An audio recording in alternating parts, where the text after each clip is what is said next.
entonces estamos los tres para la hora y media. Sí, casi ponte aquí. Sí, sí, pon.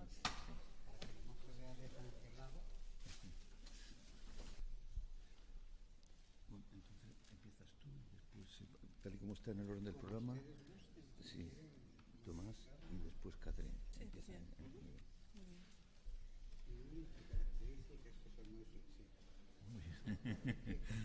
De acuerdo.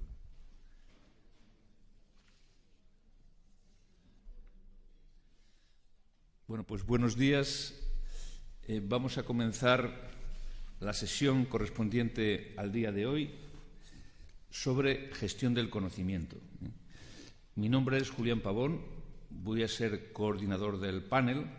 Inicialmente estaban previstos 3 ponentes, pero uno de ellos, el representante de Microsoft, no ha podido venir porque ha sido llamado urgentemente a Bruselas, y entonces pues trataremos de distribuirnos la hora y media que tenemos disponible, hora y cuarto ya, digamos, entre los 3 ponentes.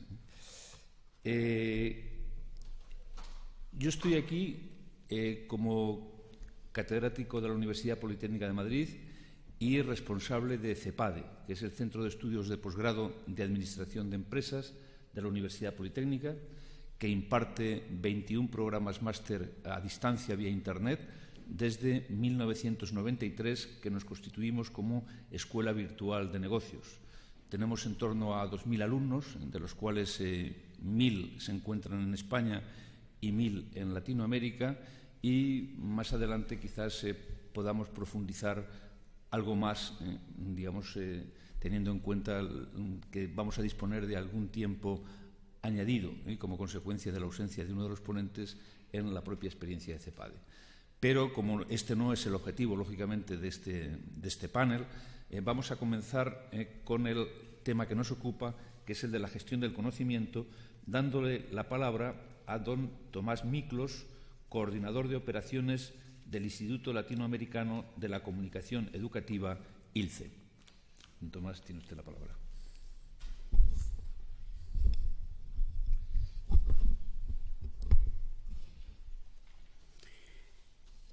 Quiero comenzar por agradecer la oportunidad de comulgar con ustedes algunas ideas que algunas he colocado artificiosamente bajo el título de gestión de conocimiento.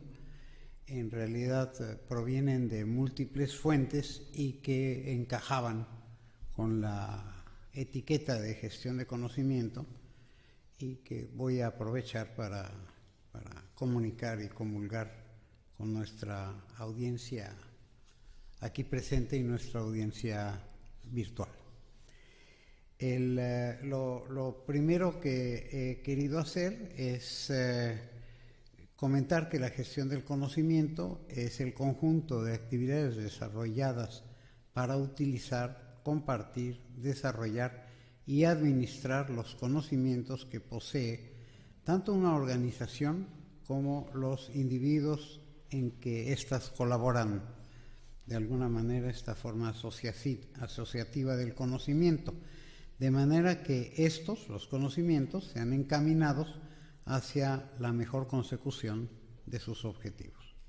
Con mucha frecuencia se alude a las implicaciones que tiene el conocimiento para las organizaciones en términos de innovación y de competitividad, asunto que nos ocupa en este foro, un activo que, a pesar de su carácter un tanto cuanto intangible, contribuye de manera notable a la consecución de los resultados.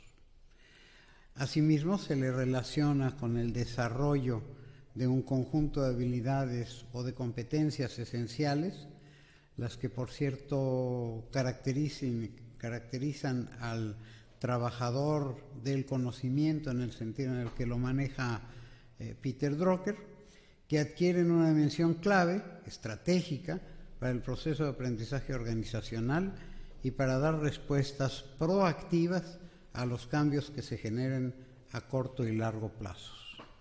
Entendamos por proactiva esta posibilidad que tenemos todos nosotros de planear y de alcanzar nuestros objetivos y no de permanecer pasivos o simplemente reactivos ante las circunstancias de la vida. Sin embargo, si bien gestionar el conocimiento supone sistemas de administración y distribución de información fiables y oportunos, entornos tecnológicos y mecanismos para recuperar e incrementar el aprendizaje individual y colectivo, así como incentivar la innovación y la creatividad, nada de esto sería posible si no se considera como eje de tales procesos a la formación del capital intelectual de una organización, es decir, al aprendizaje tanto individual como colectivo. Conocimiento y aprendizaje pueden ser vistos como conceptos inseparables, relacionados de la siguiente manera. El conocimiento es una variable de stock, de almacenamiento, y el aprendizaje es una variable de flujo.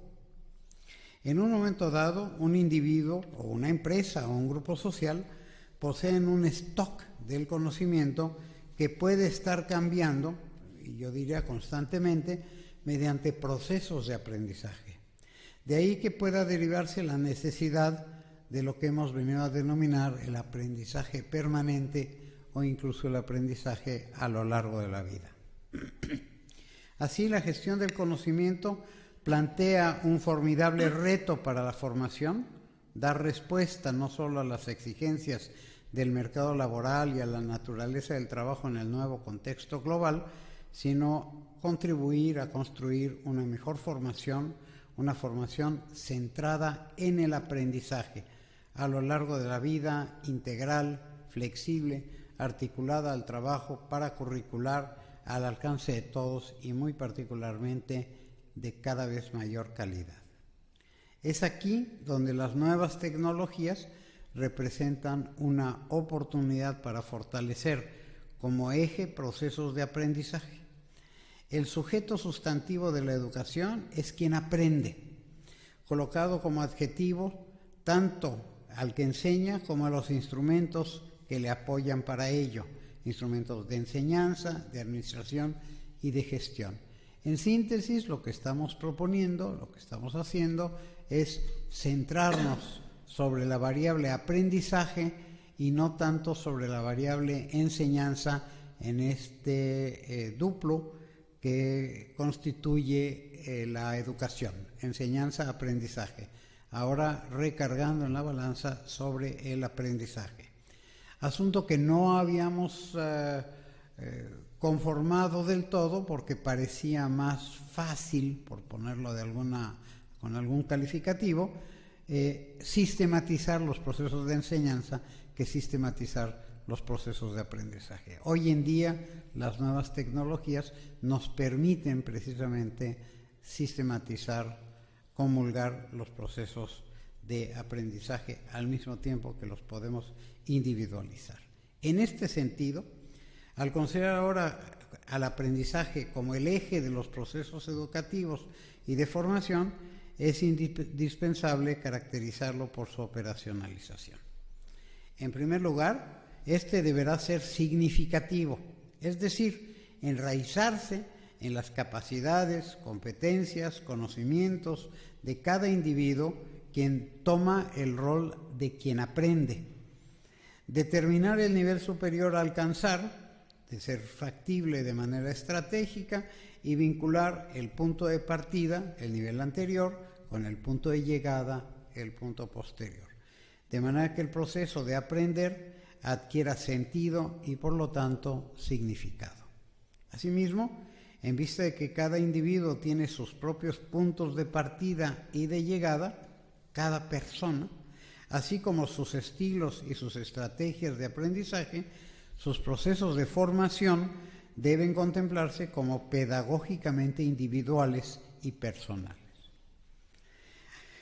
Ahora bien, es precisamente dentro de este enfoque estratégico en donde encuentran cabida oportuna las más recientes instrumentaciones tecnológicas y pedagógicas, hoy ya a nuestro alcance, muy particularmente cuando se tiene como intencionalidad al mismo tiempo la individuación del aprendizaje y su multiplicación, mayor cobertura, crecimiento, trascendencia de la enseñanza, de la formación y su vinculación con el desarrollo.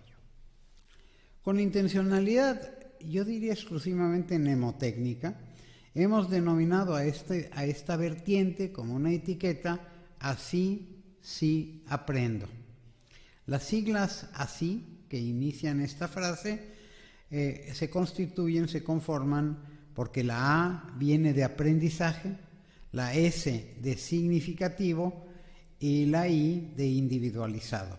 Finalmente, cuando la tecnología informática adquiere un peso pedagógico importante, el así se aprendo transforma su A en una arroba que proviene de la nueva tecnología. De manera tecnológica, habría que considerar los extraordinarios avances de la informática, de la conectividad, del Internet, de las grandes plataformas y de las redes que ahora sí permiten manipular, compartir y distribuir lo que hemos venido a denominar objetos de aprendizaje, y de ahí una gran diversidad de cursos y de procesos ad hoc y que permiten además compartir estos objetos de aprendizaje para funciones diversas. En materia pedagógica, cabe citar incluso la creación de los objetos de aprendizaje, su encadenamiento multifuncional y la incorporación de criterios de competencia multinivel, tanto para la vida como para el trabajo.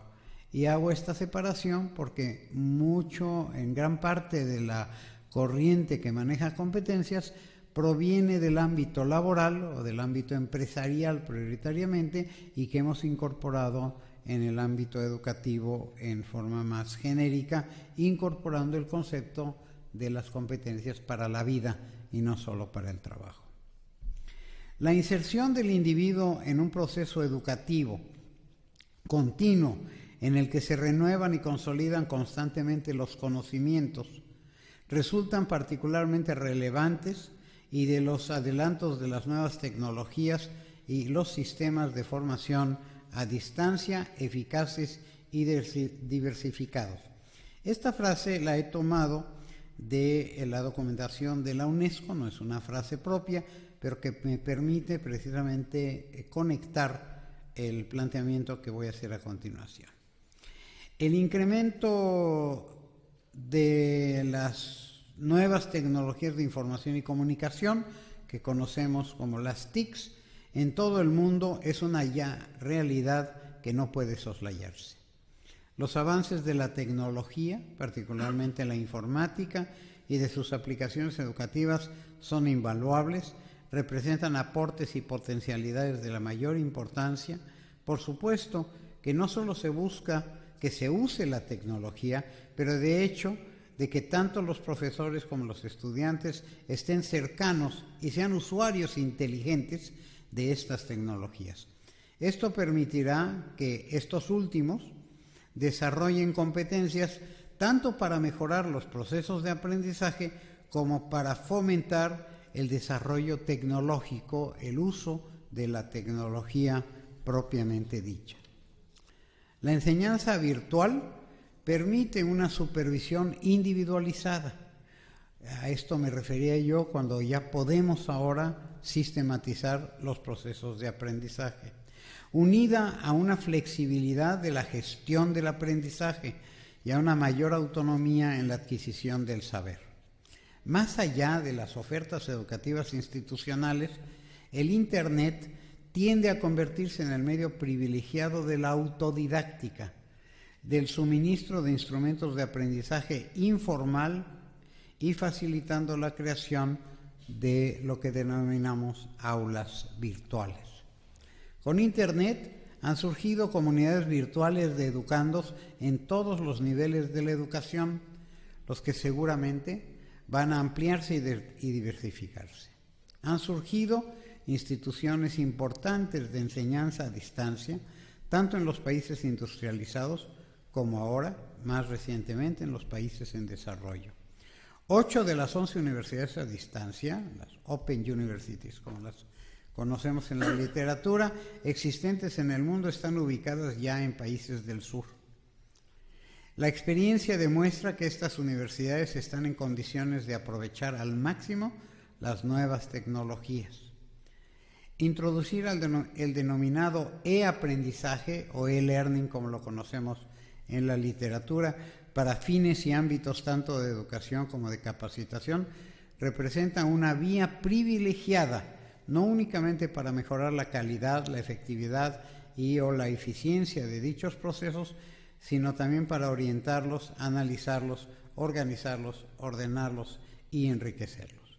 En este sentido, sobrepasa con mucho la ambición de lo que tradicionalmente hemos manejado como educación a distancia para verdaderamente implicarse en el mejoramiento de la calidad de la educación o de la calidad del aprendizaje.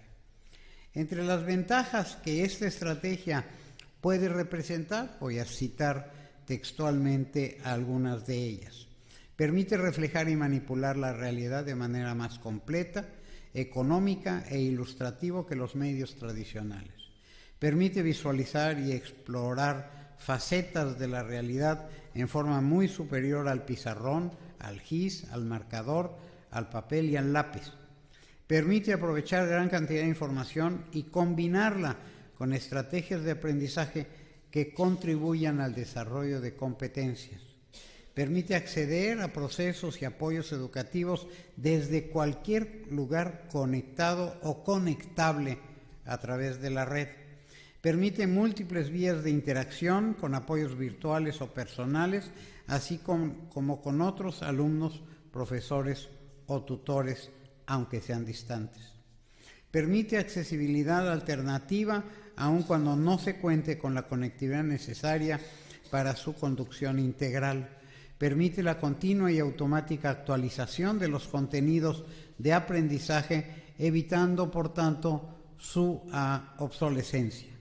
Permite tanto la autoevaluación permanente como la evaluación terminal con fines de certificación, dando un nuevo sentido a los procesos de evaluación. Permite el seguimiento puntual e individualizado del avance del aprendizaje, fomenta el autoaprendizaje y por tanto la continuidad de éste ante situaciones o motivaciones cambiantes, así como lo que denominamos el aprendizaje a lo largo de la vida. Desarrolla e incrementa el nivel de responsabilidad de los estudiantes por su propio aprendizaje. La calidad y la disponibilidad de los materiales de aprendizaje son fundamentales para elevar la calidad de los procesos de enseñanza y de aprendizaje en todos los niveles educativos. Si se crean materiales didácticos con acceso electrónico a través de Internet, se podrían atender en forma paulatina y complementaria poblaciones distantes, dispersas, y no se dependería de la existencia física de edificios, de instalaciones fijas, de escuelas, como le denominamos tradicionalmente. Este argumento resulta válido también para personas con problemas o requerimientos particulares de aprendizaje.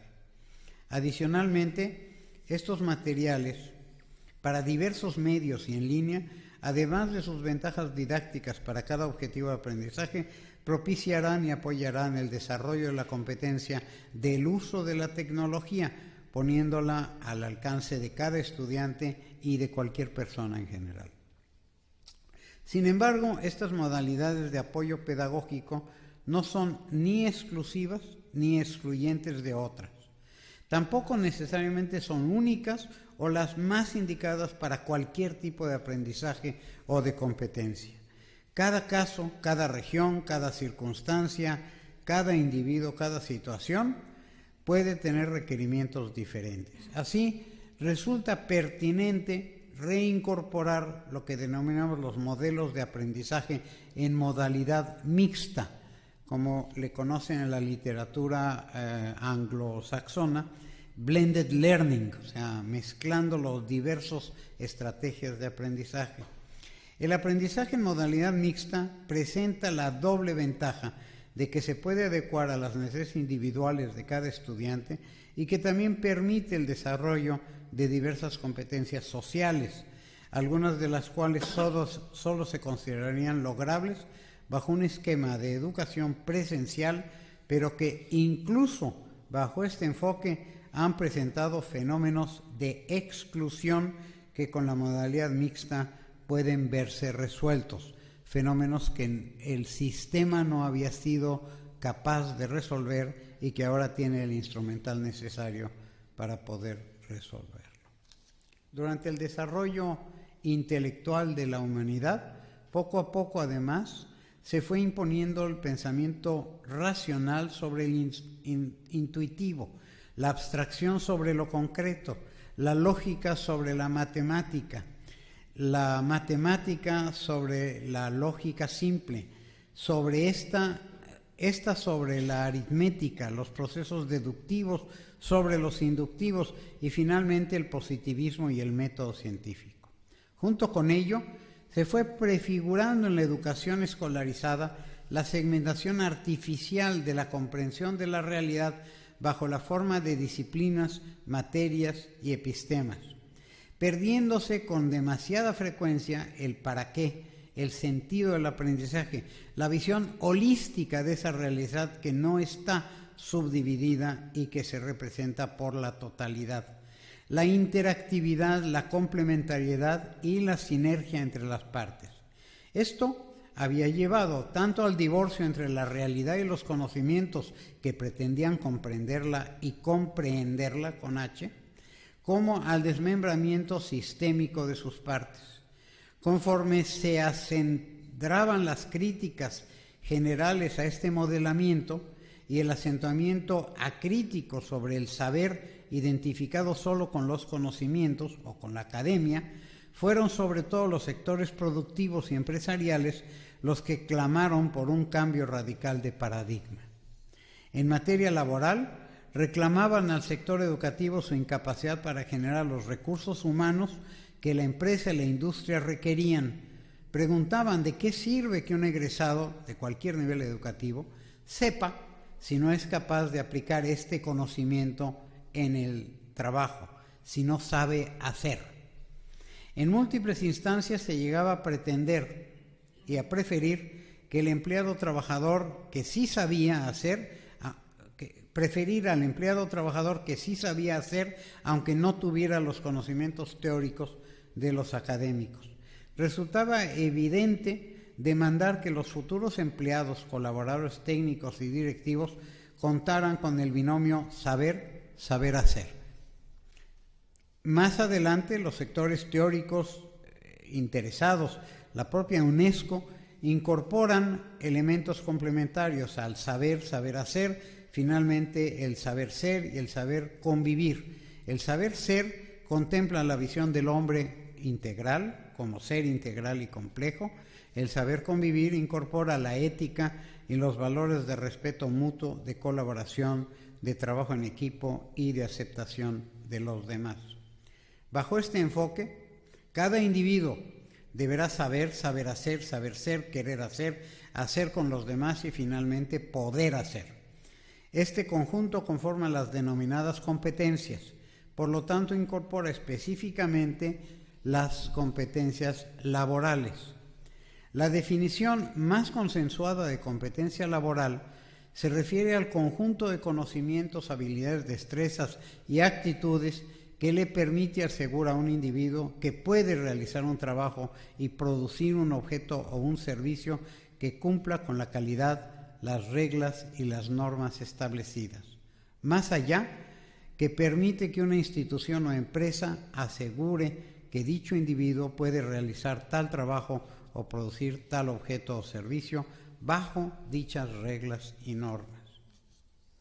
Así, las competencias representan estadios superiores a los conocimientos, si bien los incluyen y los enriquecen. Existe un grupo, por lo menos de 5 familias de competencias transversales que reflejan las transformaciones en el contexto de las organizaciones y los nuevos trabajadores del conocimiento.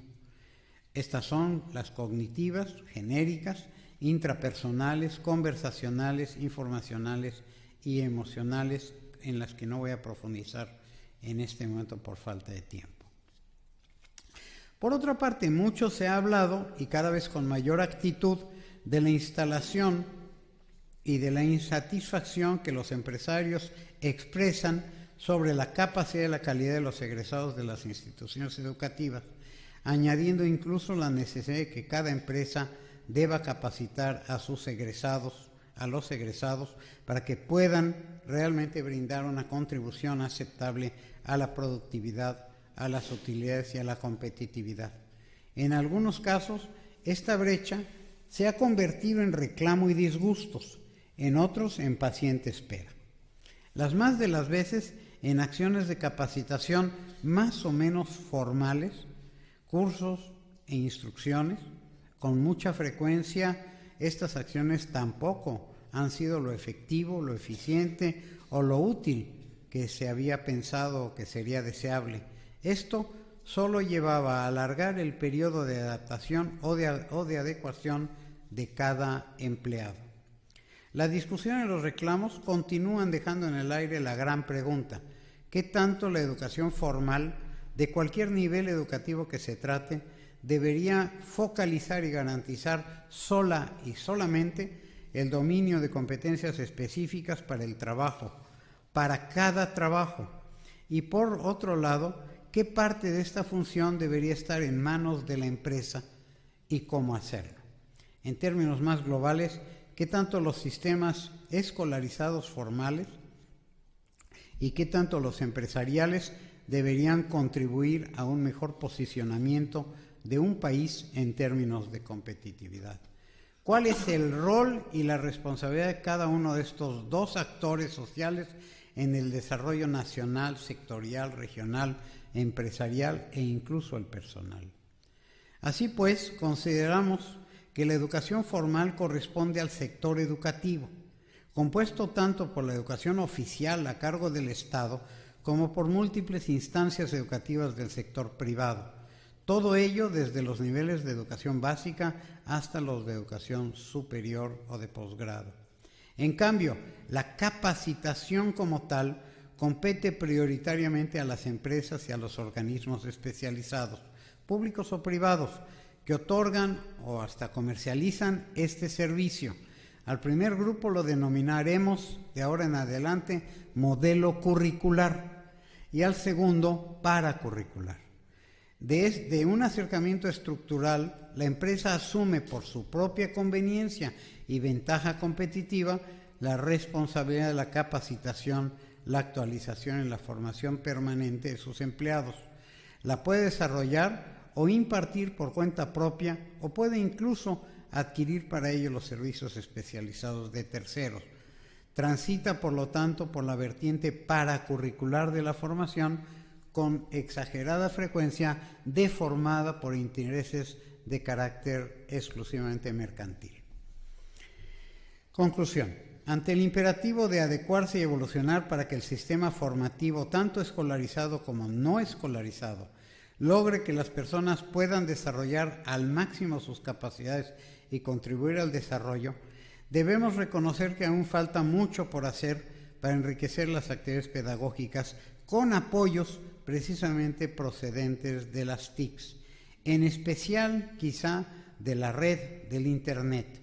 Pero también es cierto que este resulta ser un momento estratégicamente oportuno para aprovechar los entornos virtuales a nuestro alcance y emprender acciones urgentes de equipamiento, de conectividad, de centramiento en el aprendizaje, de adecuación pedagógica, de resignificación magisterial, de reestructuración de contenidos, de creación y combinación estratégica de objetos de aprendizaje y de multiplicación de medios, de procesos, de fines, de niveles. En fin, de nuevos paradigmas de aprendizaje en función de la multiplicidad de necesidades y posibilidades previsibles de una realidad permanentemente cambiante y crecientemente demandante. En fin, de una gestión competitiva